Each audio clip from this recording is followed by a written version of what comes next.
Good morning, everybody. I'm so excited to be here with our fantastic local mayor, Mayor Dyer.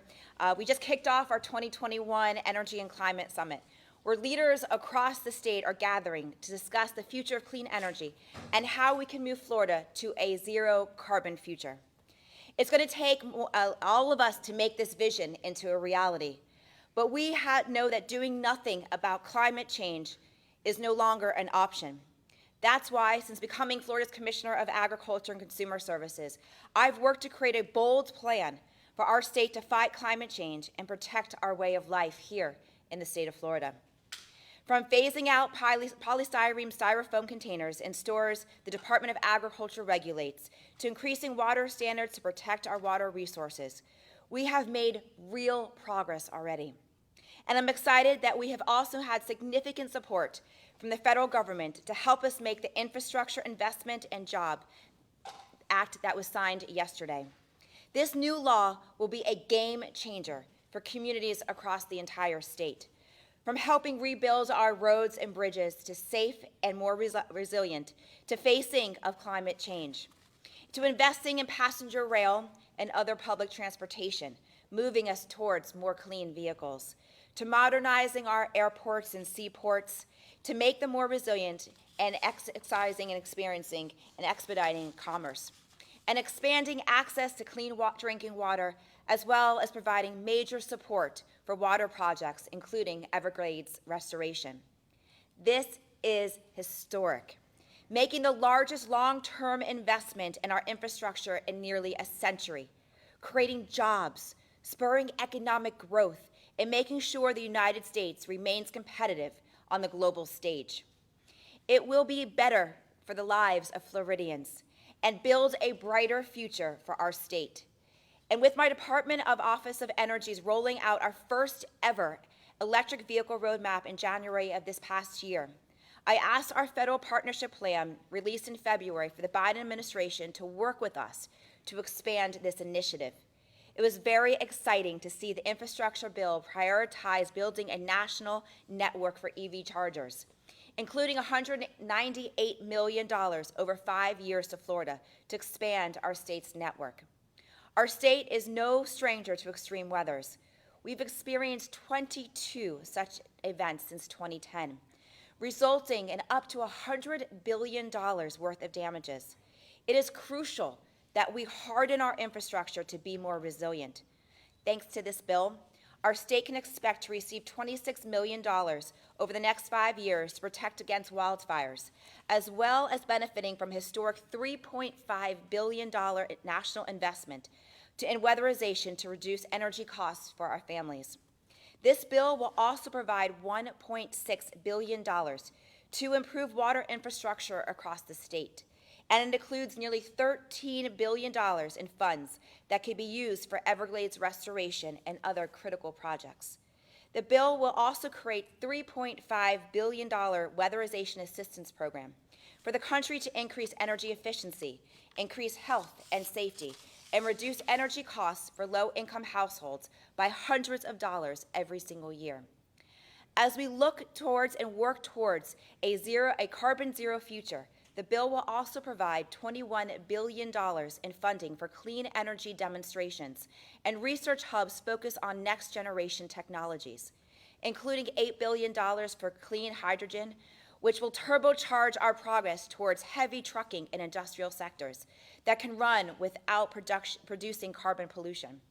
More than $10 billion for carbon capture, direct air capture, and industrial emission reduction, and $2.5 billion for advanced nuclear, which would provide 24/7 clean electricity and creating good-paying jobs.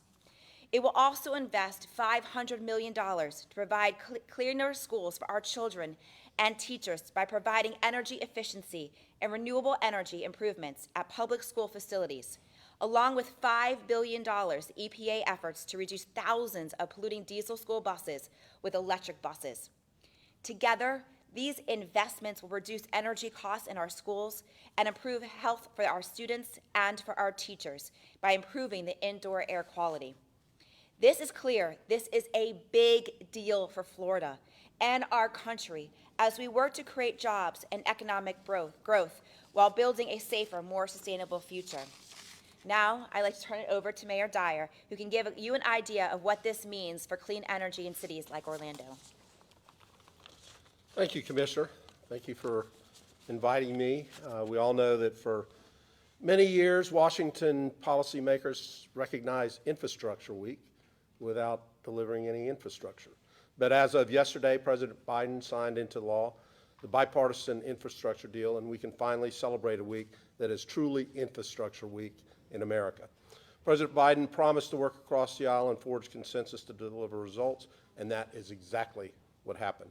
The Bipartisan Infrastructure Deal is a once-in-a-generation investment that will create millions of jobs while modernizing our infrastructure, turn the climate crisis into an opportunity, and put us on a path to economic competitiveness in the 21st century.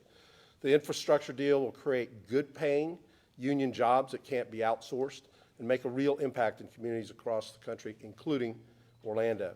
These jobs will transform rail, roads, bridges, public transit, modernize ports and airports and freight rail. They'll grow clean energy supply chains by manufacturing solar panels, batteries, and electric vehicles that we can export to the world, and build out the first national network of charging stations. We've got a good start here in Orlando, but we can do better.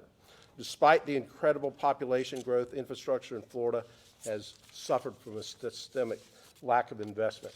In fact, the American Society of Civil Engineers gave Florida a C grade, C in its infrastructure report card, and we don't accept C work here in Orlando. We want A+ work. So the bipartisan bill will, based on formula funding alone, provide $13 billion for federal aid to highways and $245 million for bridge replacement and repair. Based on formula funding alone, there will be $2.6 billion to improve public transit and at least $198 million for the expansion of EV charging networks throughout the state. And with $66 billion in new investments in rail, we believe that Sunrail is well positioned to compete for expansion funding. The bipartisan infrastructure deal is a blue-collar blueprint to rebuild America. The majority of those jobs don't require a college degree and will pay good, solid wages. And while America has risked losing our competitive edge as a nation, we're about to turn it around in a big way. The American people made it clear government needs to deliver. President Biden and a bipartisan Congress proved that we can. Commissioner. Thank you, Mayor, and truly thank you for what you do here in Orlando, because in order for us to have energy efficiency, in order for us to be able to truly utilize all of the federal assistance, it takes partnerships. It takes partnerships at the federal level, it takes partnerships at the state level, and it takes partnerships at the local level. These are huge wins for the people of our state. Now, let's get to work. Let's put people to work. Let's figure out which projects are critical. Let's make sure that they are being worked on by creating these jobs, bringing this money, and truly turning around the economy of not just the state of Florida, of the country.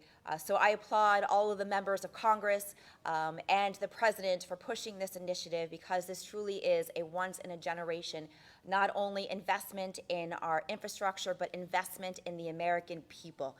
So let's get to work, let's start doing this, and let's get the people who have been suffering for generations back out in the fields, get them to work, and this truly is a huge accomplishment, so I will take questions. Mr. Mayor, when you say expanding Sunrail, can you elaborate on that? Do you mean more miles of track, more trains running more frequently? Well, both. You know that I've been saying ever since Sunrail started rolling that we have to get to the airport. So that's certainly the next step. But if you do go to the airport, you go from just a commuter rail system to a system that needs to operate 7 days a week and more frequently. So both, expanding the footprint as well as expanding the frequency. And do you think that there's going to be some money allocated? There's definitely money. It's probably going to be competitive grant basis, but I think as a community we came together to get funding for it to begin with, and the federal government, state government were 50%, 25% partners in the initial project, and they already have an investment, so I think we stand a pretty good chance.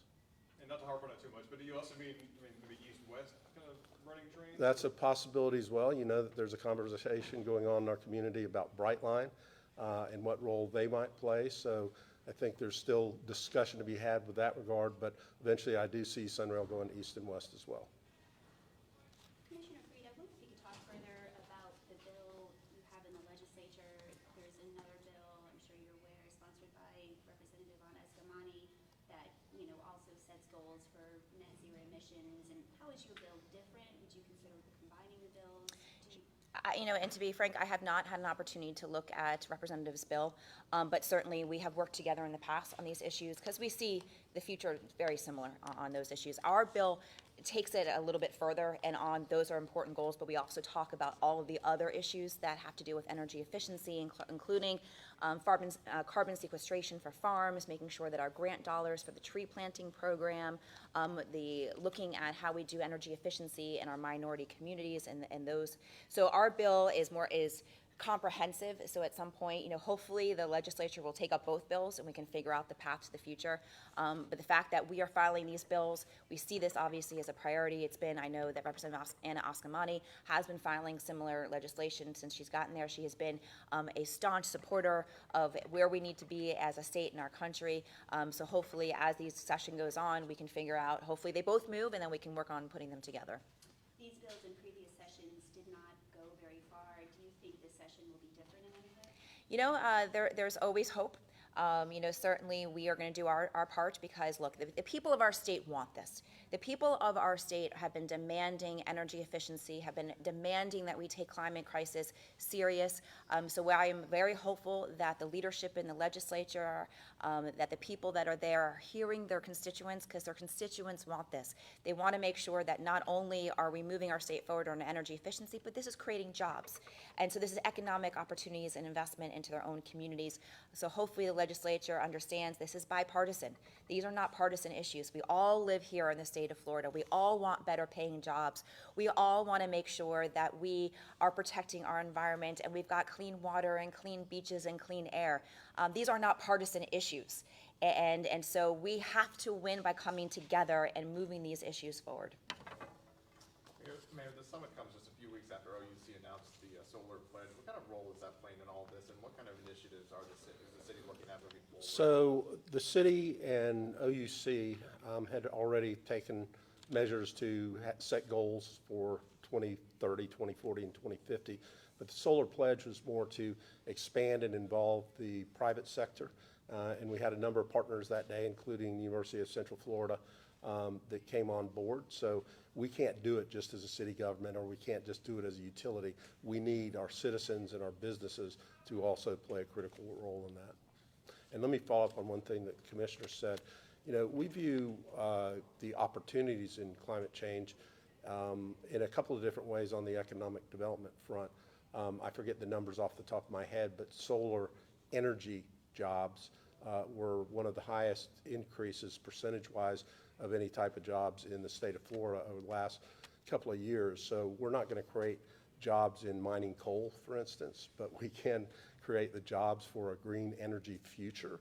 And then secondly, we're competing for the smartest and brilliant kids around the country, and they want to live in communities that value sustainability. So it's part of our economic strategy in terms of being successful as a city by attracting the talent that we want here. And I also think, to go off a little bit of your questions on why mass transit is also really important in cities like this, and connecting, because as we know, people are moving to our state every single day. We have about 1,000 Floridian people that are moving to the state of Florida. And in order for us to truly bring in responsible corporations who are going to have better paying jobs, they are looking for states that have infrastructure, that they know that they can bring their employees here to a state and know that they can live wherever they need to live in order, as we go through growth, and have an easy way to get into the office that is energy efficient. So making sure that we invest in infrastructure and mass transit in our city hubs and outside into our communities is so essential to make sure that we are developing a state that is truly diverse on our economic footprint. It seems like a lot of the bill, the money is for highways. So, I mean, do you think there's kind of a conflict of interest there with having so much money for highways and then some of it for green stuff? I think that you can absolutely do both. And I think that the fact is that the highways are here. And, but their highways are falling apart. I mean, if you travel anywhere in the state, you see that. And what is, and I try to also equate this to, the individual. How does that impact the individual? That if you are driving, commuting every single day on our highways and our roads, the wear and tear on your vehicles, and if you are in a low-income household, that's expensive. And we have to do our part to make sure that we are at least providing a safe transit of whatever they choose to make sure that is not an additional burden on them. So we have to fix the roads. But at the same time, we can walk and chew gum at the same time, and building those mass transit are essential. And that east-west to that I-4, we got to figure something out there. And I think that mass transit, the people of our state voted for it. And so I think it's really important that we start to take some of those monies and really truly make an impact and invest, because this is a once in a generation. If we don't do it now, that money won't be there in the future. And there's substantial money to change the vehicles that are going to be driving on those roads. Yep, that's true. Anyone else? All right, well, thank you. Thank you. Thank you, sir. I appreciate it.